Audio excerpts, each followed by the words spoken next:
It started with two signatures. One ended my marriage, the other ended my career. My wife, the CEO of the billion-dollar company we had built together, looked me straight in the eyes and calmly said, "You're no longer my husband, and you're no longer employed here." The entire executive board sat in complete silence, convinced they had just witnessed the end of my story. They had no idea they were actually watching the beginning of theirs. The boardroom was unusually quiet that morning, the kind of silence that made every sound seem louder than it should have been. As I walked toward my seat, I noticed something was different. People I had worked beside for years avoided eye contact. A few executives who usually greeted me with a smile simply looked down at their laptops. Others exchanged brief glances before quickly looking away. Even the atmosphere felt colder, as if everyone already knew something that I didn't. My assistant, Emma, met me at the door with a concerned expression. She leaned in just enough to whisper, "Something isn't right today," I nodded, trying to ignore the growing feeling in my stomach. Moments later, my wife, Olivia, entered the room with her usual confidence. As CEO, she commanded attention without saying a word. Every conversation stopped the instant she took her seat at the head of the table.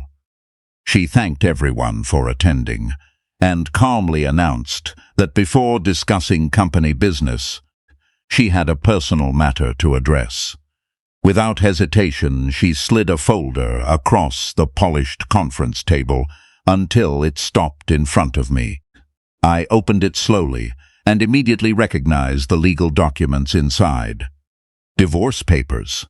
The room remained completely silent as every executive watched my reaction.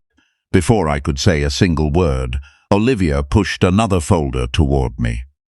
"As of today," she said in a steady voice, "your executive position has been terminated. Security will assist you in clearing your office before the end of the day." The words echoed through the room like a final judgment. A few board members looked genuinely uncomfortable, but several others couldn't hide their satisfaction. One executive folded his arms with a smug smile, while another quietly nodded as though this outcome had been expected for weeks. Years of building the company together suddenly seemed to mean nothing. Memories of working late nights in our first rented warehouse flashed through my mind. Assembling products by hand, negotiating with suppliers, solving financial problems, and celebrating every small victory together. We had started with almost nothing except determination and trust. As the company grew into a global business, the public praised Olivia as the visionary leader, while I focused on operations behind the scenes, never caring who received the credit, because I believed we were working toward the same future. Looking around the table now, I realized that many of the people staring back at me had once relied on my guidance, accepted my mentorship, and promised their loyalty. Yet not one of them spoke up or questioned what was happening. I slowly closed both folders and placed them neatly on the conference table. There was no anger in my expression and no desperate attempt to argue my case. My silence seemed to convince everyone in the room that I had accepted defeat. Olivia leaned back comfortably in her chair, confident that the most difficult part of the meeting was over. A few executives relaxed and even exchanged satisfied smiles, believing the company's future had just become brighter. One board member cleared his throat and began discussing the next agenda item, as though removing one of the company's founders was nothing more than a routine business decision. My assistant, Emma, remained standing quietly near the conference room door, watching every face around the table. She had worked beside me for 7 years and understood that I never reacted emotionally during important moments. She noticed that I wasn't shocked or panicked.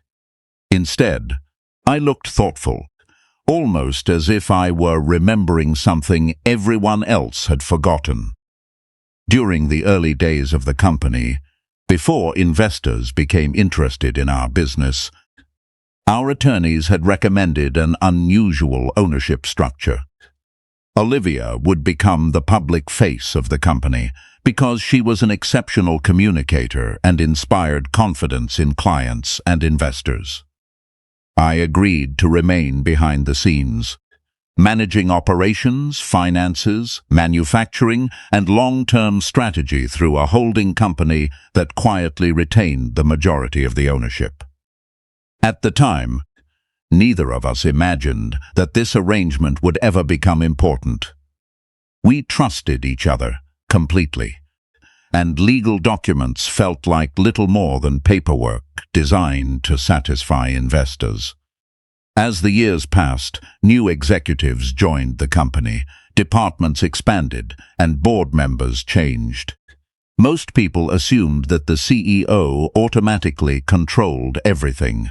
Very few ever studied the shareholder records or questioned how voting power was actually divided. Even Olivia seemed to forget the details after years of standing at the center of every major announcement and receiving constant praise from the business world. She believed that removing my job title meant removing my authority. The executives around her shared the same assumption, convinced that I had become nothing more than an employee who could be dismissed with a single signature. I looked across the room at Emma, and our eyes met for only a brief moment. She understood exactly what that look meant, because she had organized confidential legal meetings for years and knew where the true authority of the company had always rested. The board believed they had just ended my influence, but they had only taken away my office, not my control.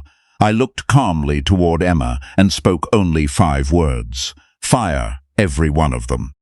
For a brief second, no one reacted. Then the room erupted with laughter. One executive leaned back in his chair and shook his head, convinced I had finally lost control of my emotions.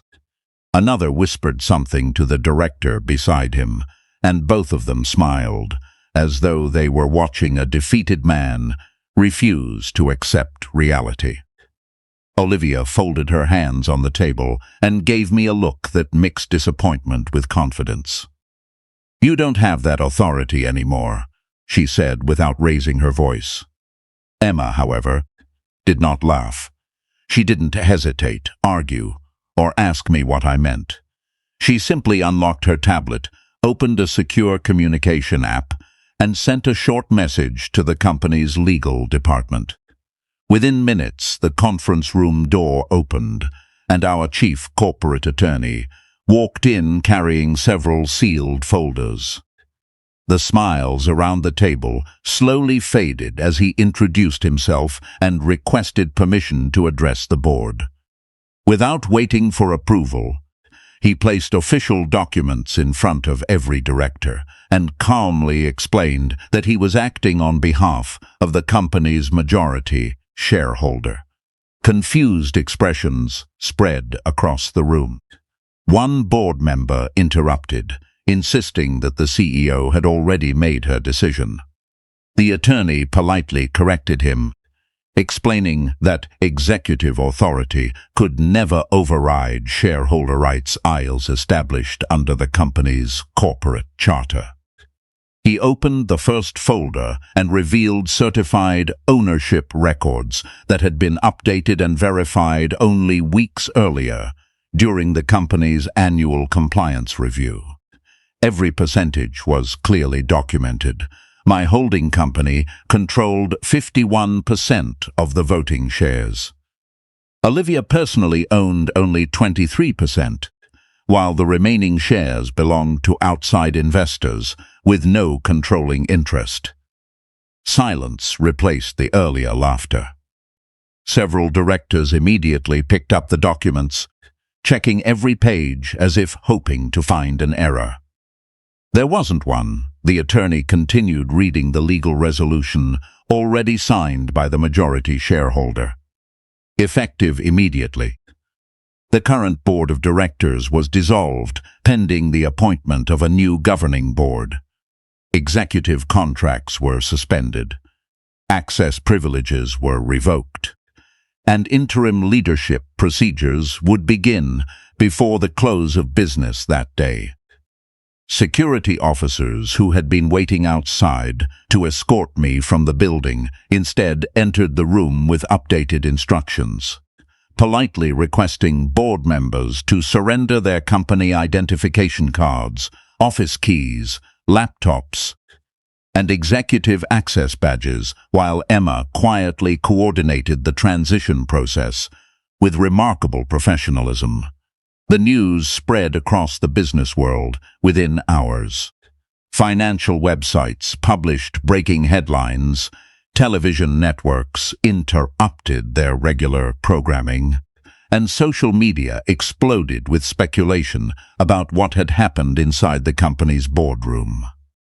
Reporters gathered outside the headquarters, hoping to capture statements from executives leaving the building with boxes of personal belongings in their hands. Investors demanded explanations, while employees anxiously refreshed news feeds, trying to separate facts from rumors.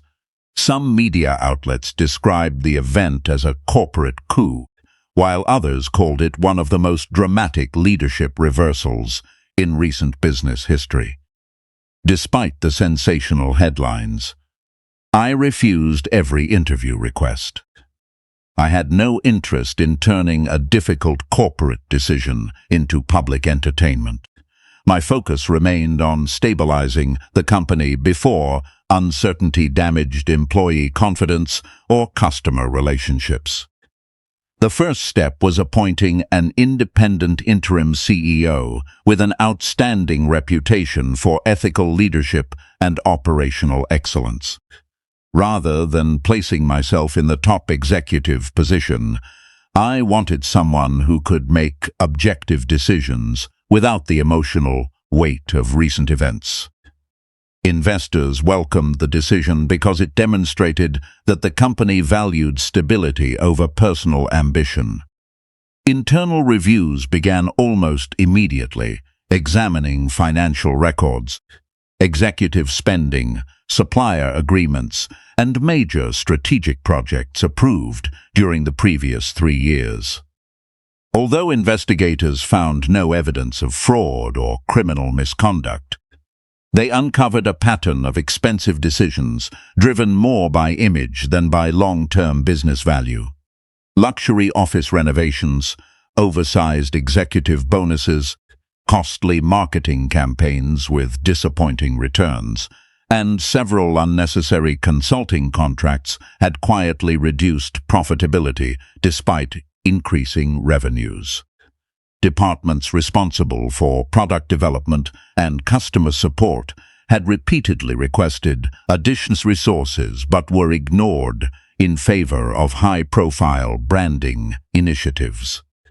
Managers who had raised concerns often found themselves excluded from important meetings or passed over for promotions.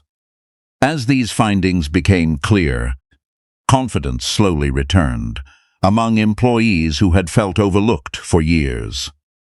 Experienced department heads who had considered resigning decided to stay, encouraged by the company's renewed commitment to practical leadership and accountability.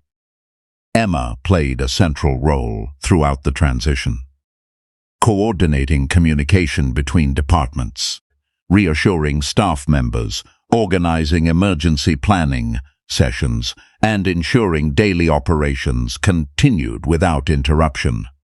Her calm professionalism impressed both investors and senior managers, leading the new board to unanimously appoint her as Chief Operations Officer.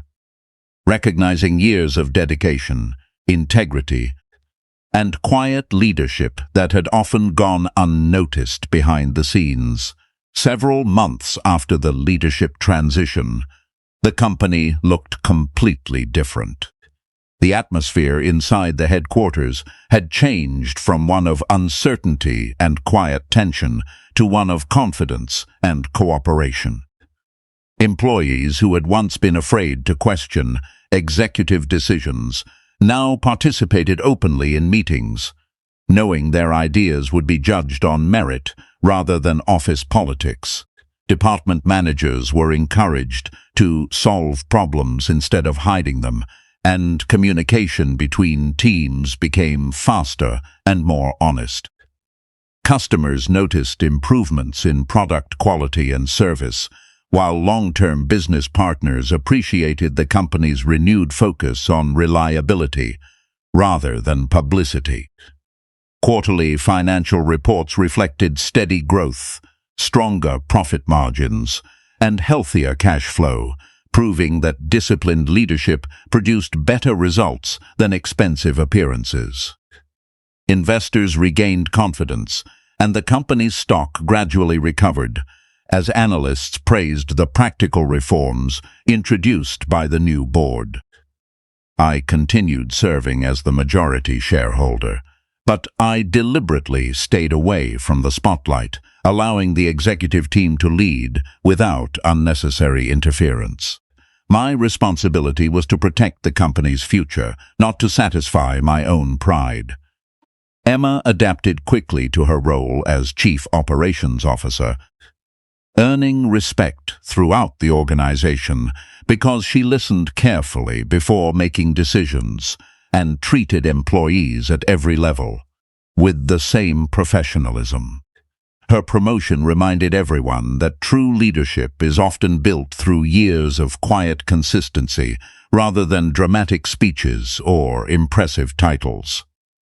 As for Olivia, she accepted the consequences of her choices with surprising dignity. After several weeks away from the public eye, she accepted a consulting position with another corporation, where she could apply her strengths without carrying the pressure of rebuilding the company we had once created together. We never attacked each other through interviews or social media because public arguments would only have damaged thousands of employees who depended on the business for their livelihoods. Looking back, I realized the boardroom confrontation had never truly been about revenge or winning a personal battle. It had been about responsibility. Power can create the illusion that authority belongs to the loudest voice or the person sitting in the biggest office. But real authority comes from earning trust, honoring commitments, and protecting the people who believe in your leadership. The executives who celebrated my dismissal believed titles alone made them untouchable, yet they forgot that respect cannot be demanded, and loyalty cannot be purchased. In the end, the company was saved not by anger or pride, but by preparation, integrity, and the quiet strength to act when everyone else believed the story was already over.